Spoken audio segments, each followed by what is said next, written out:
السلام علیکم ناظرین، اگر ہم شیعہ اور سنی مسلمانوں کے درمیان کے اختلاف کو آپ گہرائی اور گہرائی سے دیکھیں گے، آپس میں جو ہم نے ایک دوسرے کو کفر، کافر اور مشرک کہنا شروع کر دیا، اسی طریقے سے ایک دوسرے پر نہ جانے کیسے کیسے الزامات تراشی کرتے رہتے ہیں، اس کے پیچھے کا جو ریزن اور وجہ اگر آپ سنیں گے یا سمجھیں گے تو آپ کو بھی کچھ دیر کے لیے ہنسی آئے گی اور آپ سوچیں گے کیا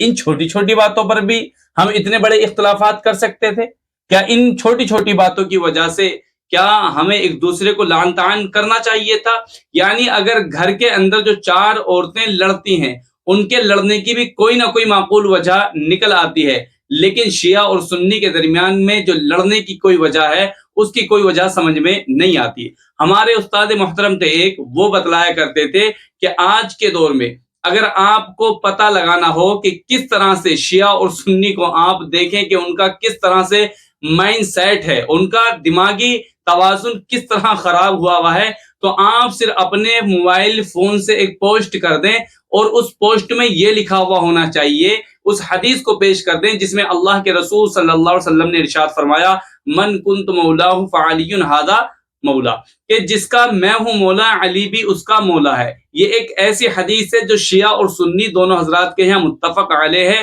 یعنی اس کی سند، اس کا متن، اس کے راوی سارے اوپر اتفاق ہے، اور سارے حضرات چاہے شیعہ حضرات ہوں چاہے سنی حضرات ہوں اس حدیث کے صحیح ہونے کی تصدیق کرتے ہیں۔ لیکن جیسے ہی آپ اپنے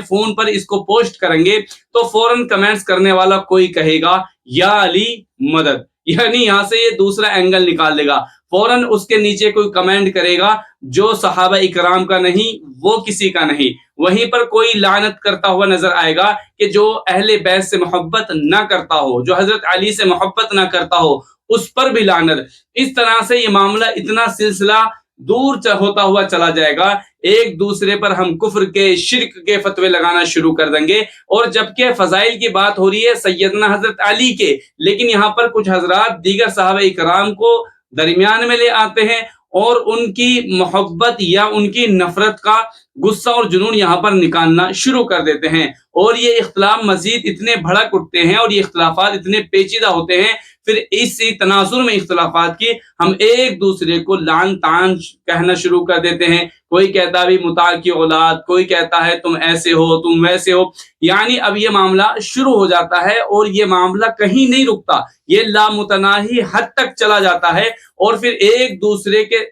اعتبار سے جب وہ کمنٹس آتے ہیں اس سے یقین ہو جاتا ہے کہ یقیناً انسانوں کے درمیان اس قدر دشمنی، اس قدر عداوت، ان کے لفاظوں میں یوں سمجھ لیجیے جیسے چنگاریاں نکل رہی ہوں، آپ کے ببولے نکل رہے ہوں، تو اس سے اندازہ لگایا جا سکتا ہے کہ شیعہ اور سنی حضرات کے مائنڈ کتنے سیٹ ہیں۔ یعنی بات ہوئی تھی اس حدیث کی جو دونوں حضرات کے ہاں مسلم تھی، بات کہی گئی تھی حضرت مولا علی رضی اللہ تعالیٰ عنہ کے فضائل پر، لیکن بعض حضرات نے یہاں کیا کیا اپنی کمنٹس لانی شروع کر دی، اور جس کی وجہ سے یہ اختلافی تناظر پیش ہو گیا۔ آپ آج ہی اپنے فون پر ایک پوسٹ ڈالیں اور پوسٹ میں لکھیں کہ تمام صحابہ اکرام کیا تھے، تمام صحابہ اکرام عادل تھے، تمام صحابہ اکرام سے اللہ راضی ہے، فوراً کوئی نہ کوئی کمنٹس کرے گا اور کہے گا کہ وہ تمام کے تمام حضرات جو مولا علی رضی اللہ تعالیٰ عنہ کے خلاف تھے وہ ساروں پہ لعنت ہے۔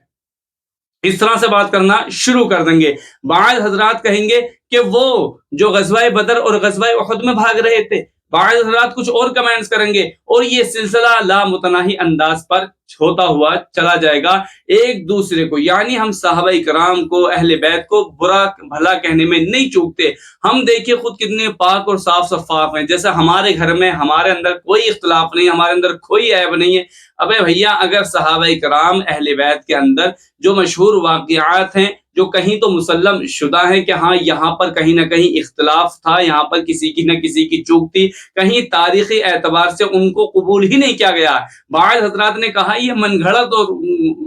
گھڑت واقعات ہیں، ان کی حقیقت اور صداقت سے کوئی لینا دینا نہیں ہے، لیکن اس کے باوجود ہمارے جنون کی اور ہمارے پاگل پن کی یہ حد ہے کہ ہم نہ تو صحابہ اکرام جو نبی پاک علیہ الصلوۃ والسلام کے تربیت یافتہ تھے ان کو بخشتے ہیں اور نہ اہل بیت کو بخشتے ہیں، اور ہم اپنی چرب زبانی کا اور اپنی بد تہذیبی کا اور اپنے بد کردارگی کا اور یوں سمجھ لیجیے اپنی گھٹیا ترین پرورش کا ہم وہاں پر ثبوت دیتے ہیں۔ کوئی صحابہ کرام کو طعن و تشنیع کر رہا ہے، کوئی اہل بیت کو طعن و تشنیع کر رہا ہے، اور اس طرح سے ہم ترقی کرتے جا رہے ہیں بے حیائی اور برائی کے کاموں میں، جبکہ ہماری صحیح شکل یہ ہونی چاہیے تھی کہ حضرت علی رضی اللہ تعالیٰ عنہ کے تعلق سے اگر کسی نے پوسٹ کی تھی تو صرف حضرت مولا علی رضی اللہ تعالیٰ عنہ کی بات ہونی چاہیے تھی، یہ صراحت ہونی چاہیے تھی کہ ہاں یقیناً اللہ کے رسول صلی اللہ علیہ وسلم نے فرمایا ہے کہ جس کا میں ہوں مولا، علی بھی اس کا مولا ہے، لہذا علی ہمارے قائد ہیں، علی ہمارے رہنما ہیں، علی ہمارے محب ہیں، علی ہمارے دین اور دنیا میں سردار ہیں۔